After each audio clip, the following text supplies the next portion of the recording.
अस्सलाम वालेकुम and welcome back to my channel.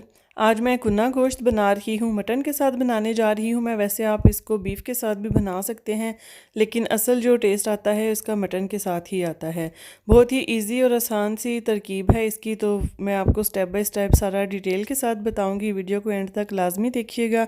तो आइए हम फ़ौरन से स्टार्ट करते हैं आज की रेसिपी। एक पॉट ले लेंगे और उसके अंदर सबसे पहले हम तेल ऐड कर लेंगे। मैं 250 ml तेल ऐड कर रही हूँ। इसमें 1 कप है ये। बेसिकली इसका ये रेशो होता है कि आपने जितना गोश्त यूज़ करना है उससे आधा आपने इसमें ऑयल यूज़ करना है। तो मैं 500 ग्राम गोश्त यूज़ कर रही हूँ, तो इसलिए 250 ml इसमें तेल ऐड कर दिया है। इसके साथ ही हम अब garlic paste 1 table spoon add कर लेंगे। पेस्ट ही ऐड करनी है इसमें, साबुत नहीं गार्लिक ऐड करेंगे। इसके साथ ही जिंजर पेस्ट भी 1 टेबल स्पून ऐड कर लेंगे। अब इसके बाद हम इसमें एक बड़े साइज़ का प्याज बारीक कटा हुआ लच्छेदार ऐड करेंगे। प्याज को बहुत ज़्यादा बारीक काटेंगे, जितना आप बारीक काटेंगे उससे ज़्यादा अच्छा कुन्ना गोश्त जो है उसमें टेस्ट आता है।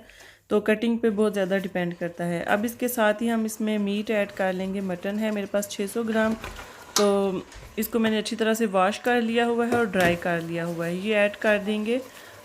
फ्लेम को मैंने मीडियम पे ऑन किया हुआ है। तो इसके साथ हम इसमें नमक ऐड कर लेंगे 1 टीस्पून। आप अपने टेस्ट के मुताबिक कम या ज़्यादा कर सकते हैं। तो इसके साथ ही अब हम सुर्ख मिर्चें भी इसमें ऐड कर लेंगे। मैं हाफ़ टी स्पून ऐड कर रही हूँ। आपको अगर ज़्यादा स्पाइसी पसंद है तो आप 1 टीस्पून तक ऐड कर सकते हैं। अब इसके अंदर हम धनिया पाउडर यूज़ करेंगे 1 टेबल स्पून। कुन्ना गोश्त में प्याज, ऑयल, धनिया पाउडर और हल्दी जो है ज़्यादा क्वांटिटी में यूज़ की जाती है। इन चीज़ों के साथ ही इसका टेस्ट डेवलप होता है। अब मैं इसमें हल्दी 1 टीस्पून ऐड कर रही हूँ।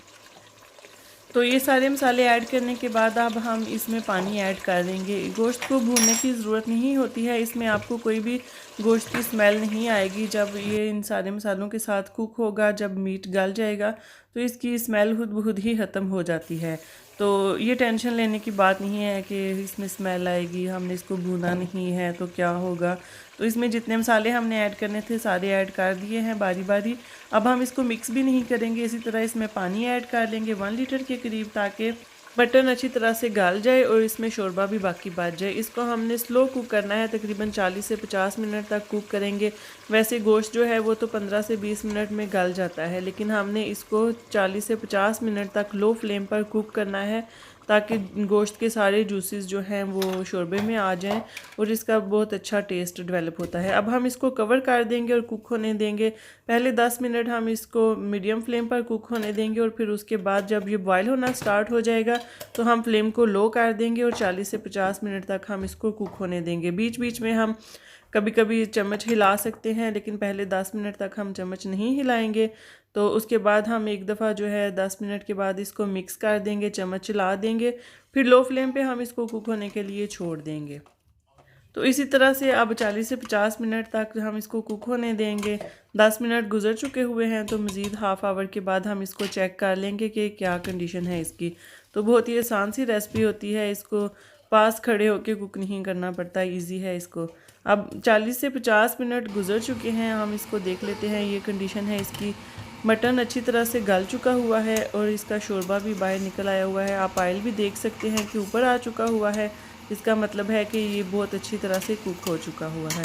अब इस पॉइंट पे आके हम इसको दोबारा से कवर कर देंगे और फ्लेम को लो ही रहने देंगे और इसके साथ हम मिक्सचर रेडी कर लेंगे जो हमने इसमें ऐड करना है। तो मैं ले रही हूँ 4 टेबल स्पून आटे के। ये नॉर्मल आटा है जो हम चपाती बनाने के लिए यूज़ करते हैं, मैदा नहीं है, तो लाल आटा कह सकते हैं। 4 टेबल स्पून लिया है। इसके साथ हाफ़ कप इसमें पानी ऐड करेंगे और इसका एक बैटर रेडी कर लेंगे। इसको हमने अच्छी तरह से मिक्स करना है ताकि इसमें कोई भी लम्स ना बाकी रहें। तो ये हमने कुन्ना गोश्त में ऐड करना है। बेसिकली जैसे हम निहारी में आटा ऐड करते हैं वैसे ही इसमें कोई कॉर्नफ्लोर या मैदा वगैरह नहीं यूज़ होगा। जैसे निहारी में आटा ही डाला जाता है, तो इसमें भी ये आटा ही डाला जाता है, लेकिन इसकी क्वांटिटी थोड़ी सी कम होती है निहारी के मुकाबले में। तो अब हम इसको ऐड करेंगे अपने कुन्ना गोश्त में। एक हाथ से हम चम्मच को हिलाते रहेंगे और दूसरे हाथ से हम थोड़ा थोड़ा करके इसमें ऐड करेंगे।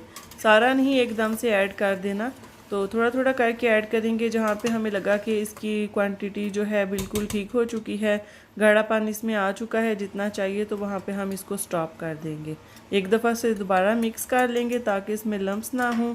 तो अब हम इसमें थोड़ा थोड़ा करके ऐड करेंगे और चम्मच को मिक्स हिलाते जाएंगे ताकि इसमें लम्स ना बने एकदम से।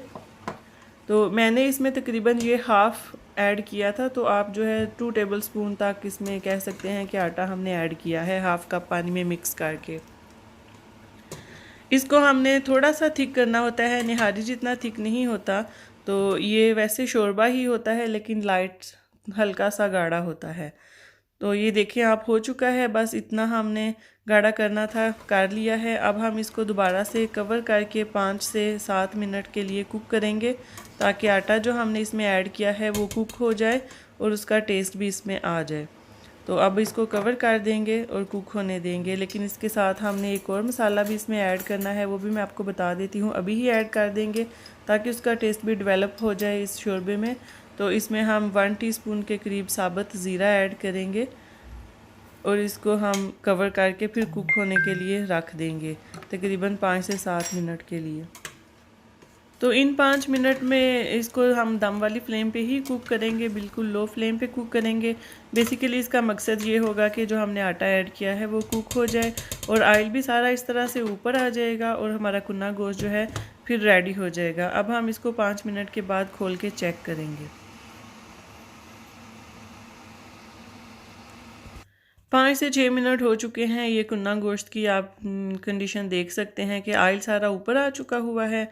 तो कुन्ना गोश्त हमारा बिल्कुल रेडी है। एक दफ़ा मिक्स कर लेंगे और फिर इसके बाद हम इसको डिश आउट कर लेंगे। तो देखा आपने कितनी इजी रेसिपी है, इसमें मसाले भी बहुत कम यूज़ होते हैं और बहुत मज़ेदार सा ये कुन्ना गोश्त बनता है। तो ये टेंशन लेने की ज़रूरत नहीं है कि इसमें गोश्त की स्मेल होगी, क्योंकि हमने इसको भूना नहीं है तो पता नहीं इसका टेस्ट कैसा होगा। आप एक दफ़ा ज़रूर ट्राई कीजिएगा, इंशाल्लाह आपको ज़रूर अच्छी लगेगी ये रेसिपी। और कमेंट बॉक्स में ज़रूर बताइएगा कि आपको कैसी लगी। अपना एक्सपीरियंस मेरे साथ ज़रूर शेयर कीजिएगा।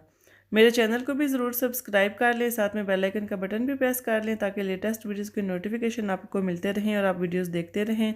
अब हम मिलेंगे नेक्स्ट वीडियो में एक नई रेसिपी के साथ। Thank you for watching this video.